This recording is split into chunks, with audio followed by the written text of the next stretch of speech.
Hello students, welcome to day 4 of our accounts class. Today students we are going to cover this topic, users of accounting information. Who all are the users of our accounting information? I have discussed these all things in the earlier classes also. मैंने आपसे users के बारे में पहले भी discuss किया था कि कौन कौन users होते हैं for the accounting information, कौन कौन आपके accounting informations में, income statements में और balance sheet में interested होते हैं. ठीक है, so there are two types of users, broadly categorized into two types, like internal users and external users.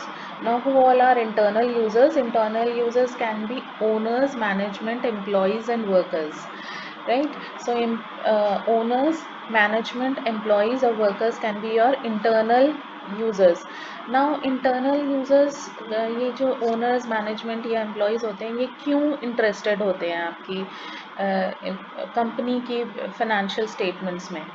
क्यों? क्योंकि ओनर्स को क्या चाहिए? ओनर्स ने अपनी कैपिटल कंट्रीब्यूट की है. Now they want to know whether the business is earning profit और लॉस. उनके जो कैपिटल है वो सेफ है या नहीं. So they wanted to know, that is why, about the profit और loss earned by the business in that financial year, right? And management, why management is interested in the financial statement?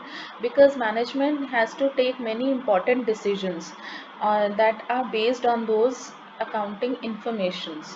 So they require it a lot, कि उनको कौन से नए projects में invest करना है, कितना अपनी कंपनी को वो ग्रोथ दे सकते हैं, उनका लास्ट ईयर टर्नओवर क्या था, now how much they can grow their product, how much they can grow uh, in terms of turnover also, and कितने वो अपने एडवर्टीजमेंट पे खर्चा कर सकते हैं, कोई न्यू प्रोजेक्ट हाथ में ले सकते हैं या नहीं.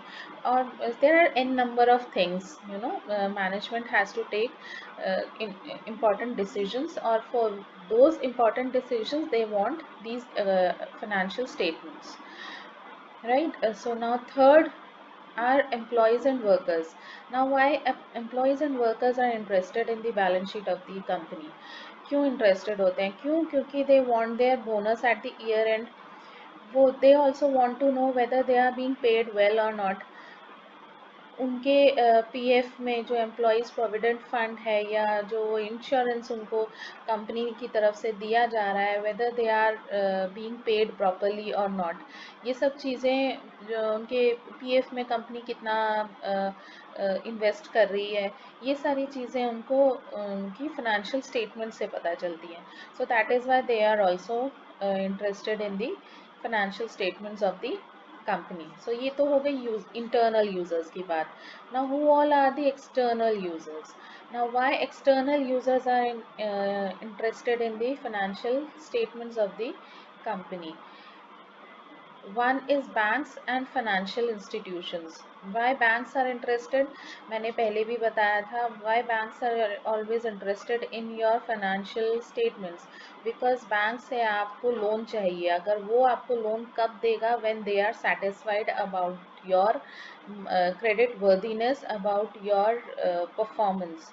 आपकी परफॉर्मेंस बिजनेस में कैसी है? अगर वो सेटिस्फाइड है उससे कि वो अपना लोन रिकवर कर पाएंगे या नहीं, आप उनकी इंस्टॉलमेंट्स टाइमली फिल कर पाओगे या नहीं, जब तक वो अश्योर्ड नहीं है, they are not going to give you any loan. So that is why they are always interested in your financial statements.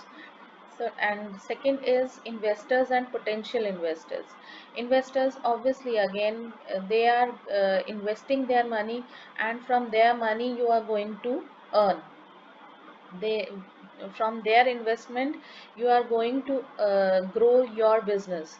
So that is why they want to know कि आपकी earning capacity कितनी है, उनकी investment कितनी safe रहेगी आपके business में. So they investment involves risk, and also the investors do not have direct control over the business affairs. इसीलिए वो हमेशा आपकी फाइनेंशियल स्टेटमेंट्स में या बैलेंस शीट्स में इंटरेस्टेड रहते हैं, because they are not controlling your business. That is why they are interested in your financial statements कि आपकी अर्निंग कैपेसिटी कितनी है, how much turnover you have increased, आप कितना अर्न कर रहे हो, कितना प्रॉफिट हुआ है, तो उनको रिटर्न कितना मिलेगा. So that is why they are interested. Now the creditors. Creditors कौन होते हैं, मैंने बताया था आपको, जिनको हम उधार पर अपना मटेरियल बेचते हैं. ठीक है, जिनसे हम उधार लेते हैं, sorry. Creditors are the parties जो हमें क्रेडिट पर सप्लाई करते हैं रॉ मटेरियल्स. ठीक है, तो creditors are those parties who supply goods or services on credit. हम जिनसे रॉ मटेरियल खरीद रहे हैं क्रेडिट पर, अब वो हमें क्रेडिट पर क्यों देगा अगर वो अश्योर्ड ही नहीं है हमारी क्रेडिट वर्दीनेस से. वो अश्योर्ड होगा तभी तो हमें क्रेडिट देगा. तो वो अश्योर्ड कब होगा, जब वो हमारी फाइनेंशियल स्टेटमेंट्स देखेगा, when he is going to look at our financial statements. So that is why they are always interested in our financial statements, whether we will be able to repay their amount or not. So that is why they are always interested. Then last is your government and its authorities. Government and it's authorities. Government क्यों हमेशा interested रहती है हमारे financial statements में, क्योंकि government को हमसे हमारा टैक्स लेना है. ठीक है, वो टैक्स कब ले पाएगी, जब उसे पता होगा कि हमने इस साल कितनी अर्निंग की है. Then only they can calculate the tax और हमसे टैक्स वसूलेगी. So government levies various taxes such as custom duty, GST and income tax. These government authorities assess correct tax dues after an analysis of the financial statements. Then is your researchers. Researchers अपने research work के लिए use करते हैं. It's a normal thing. Then consumers आपके क्यों interested होंगे financial statements में, because for establishing good accounting control so that the cost of production may be reduced with the resultant reduction in the prices of the product they buy. Sometimes price of some products are fixed by the government, so it needs accounting information to fix fair prices so that consumers and producers are not exploited. Sometimes government fix करती है कुछ हमारे जो products ऐसे होते हैं जहाँ पर गवर्नमेंट इंटरवीन करती है and they fix the prices. और वो फिक्स कब कैसे कर पाएंगे फेयर प्राइसेस, जब वो हमारे अकाउंटिंग इंफॉर्मेशन उनके पास होगी कि हमारा प्रोडक्शन कितने में हो रहा है, हमारी कॉस्ट ऑफ प्रोडक्शन क्या आ रही है और हम उस पर कितना अर्न कर रहे हैं. तो then they are going to fix the prices. So without having a look at the accounting information, they won't be able to fix the price. Then is your public. Why they are interested, common public, why they are interested in your financial statements? Because they also want to know how much you are serving the society. आप कितना employment generate कर रहे हो, आप कितना अपने customers के लिए कर रहे हो, आप कितना सोसाइटी के लिए अकाउंटेबल हो. ओके, सो मेन इसके पॉइंट्स यहाँ तक थे. एक्सटर्नल यूजर्स मेन कौन कौन होते हैं, बैंक्स होते हैं, इन्वेस्टर्स होते हैं, क्रेडिटर्स होते हैं एंड गवर्नमेंट होती है. ठीक है, and now one more thing. आपको कभी भी एग्जाम में इसके लिए इस तरह का क्वेश्चन नहीं आएगा that who all state who all are internal users और who all are external users. No, they are not going to ask you like that. हमेशा एग्जाम में आपसे क्या पूछा जाएगा, एग्जाम में आपसे ये पूछा जाएगा कि ओनर्स क्यों इंटरेस्टेड होते हैं. Give any one reason why owners are interested in the financial statements. या मैनेजमेंट क्यों इंटरेस्टेड होती है, या क्रेडिटर्स क्यों इंटरेस्टेड होते हैं in the financial statement of the business. ठीक है, तो इस तरह के शॉर्ट क्वेश्चंस आ सकते हैं इस पर, कोई लॉन्ग क्वेश्चन इस टॉपिक पर नहीं आता है. ठीक है, और मल्टीपल चॉइस क्वेश्चन आ सकता है कि आपको कुछ 3-4 यूजर्स दिए हुए and you have to take one external user out of it.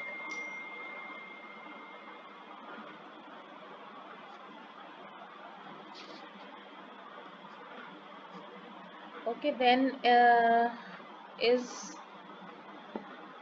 next topic is accounting an art or a science? Accounting is an art as well as a science. ठीक है, it's a very small topic. Art is the technique which help us to achieve our desired objectives. Accounting is an art of recording classifying, summarizing, and financial transactions. It helps us in knowing the profitability of the financial position of the business. And organized knowledge based on certain basic principles is a science.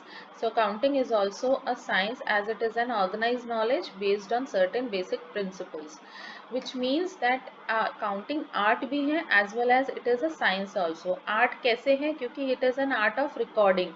हम किस तरह से record, classify और summarise कर रहे हैं, that is an art. ठीक है, but it is a science also because they are based on some accounting principles. They are some accounting principles and conventions जिनके बेसिस पर हम ये सारे रिकॉर्डिंग और क्लासीफाइंग सब कुछ करते हैं.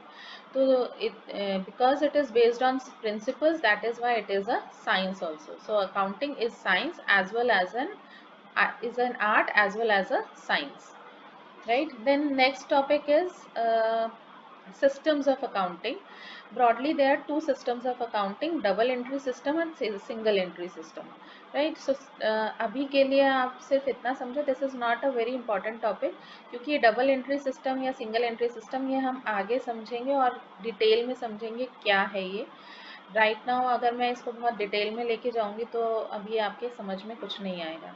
ठीक है, तो डबल एंट्री सिस्टम इतना समझो, the whole world follows double entry system. Double entry system क्या होता है कि हर ट्रांजैक्शन के दो एस्पेक्ट्स होते हैं, एक क्रेडिट और एक डेबिट. ठीक है, तो हम हर ट्रांजैक्शन के डुअल एस्पेक्ट को रिकॉर्ड करते हैं.